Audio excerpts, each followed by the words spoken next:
Logging is very crucial aspect of microservice design because it helps us to troubleshoot and debug lots of things. So we face lots of issues sometimes which can take many hours. But if you are doing a proper logging, that can be solved in just few minutes.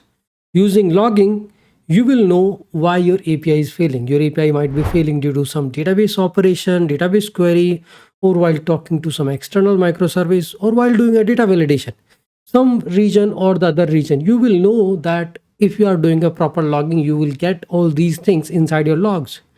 So in this video, we are going to talk about this critical and very important aspect. How can we do the logging right with the ELK stack?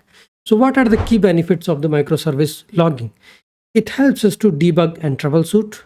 It helps us to monitor and analyze the performance, security. You can also check the historical data. And what are the best practices of microservices logging? I mean, when you are building a multiple microservices, you obviously need a centralized logging platform. So you can see all the microservices logs coming together, because sometimes the request is flowing through the multiple services through the events, and you need a whole complete picture of what is the happening with that.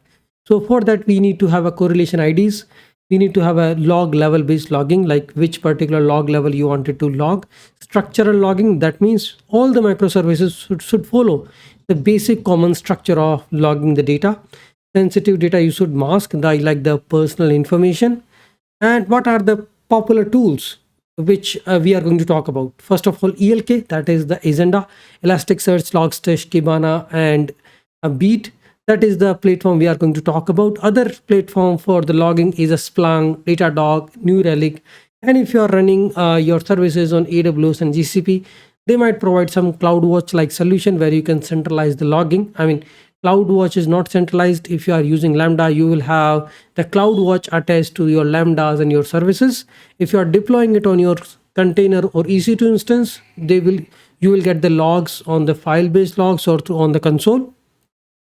All those things is on our agenda.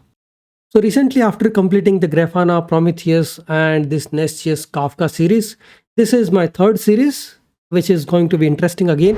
Here we are going to cover ELK stack, Elasticsearch, Logstash, and Kibana. And we will also talk about the beats, which is nothing but a data shippers. So Elasticsearch or Elasticsearch is a group of open source product. I mean, those are actually designed to analyze and the log and visualize the data. So it's a well-known called Elasticsearch, Logstash, and Kibana. Okay, Elasticsearch, Logstash, Kibana is like a sweet pair. They can be used together to achieve lots of things.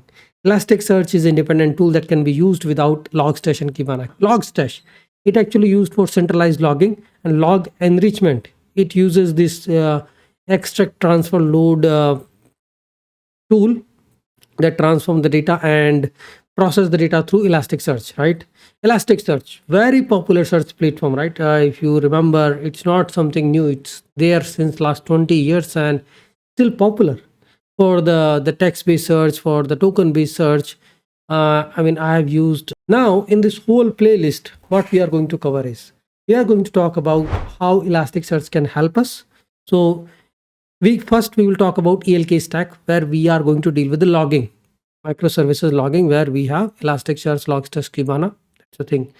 Where NestJS is a producer for the logs in a particular standard format with the particular log levels. You can either push the logs through Logstash and Elasticsearch, or you can also use the Beats platform and push the logs to Logstash and Elasticsearch. So this computation and combination we are going to discuss, how you can push the logs to the Elasticsearch, because Elasticsearch just is a NoSQL store, right? Where you just create an index and push the data in a standard format. Okay, so first of all, we are going to understand the logging with the NestJS. I mean, you can also talk about simple Node.js. What are the popular modules for the logging, like Winston, Banyan, and I think the Morgan Logger. There are many modules, okay? Simple debug log for the console. Then we will talk about how we can customize the logging in the NestJS. Okay, either NestJS provides its own logger, NestJS logger from the common module, or you can write your own custom logger. That's the second thing. Now, once you have all these things, we will try to bootstrap our stack with the ELK, Elasticsearch, Logstash, Kibana using Docker containers, and we will try to push the logs through the Node.js container. Okay, now the logs can be either directly being pushed to the Elasticsearch index, or you can follow the pattern. You can just push through Logstash transport. You will use a Logstash transport in the Winston, and you will push that to Elasticsearch. Or we will be also using these beats platform, which will work as a data pipeline for us to visualize the data through Kibana when the data is being pushed to the Elasticsearch.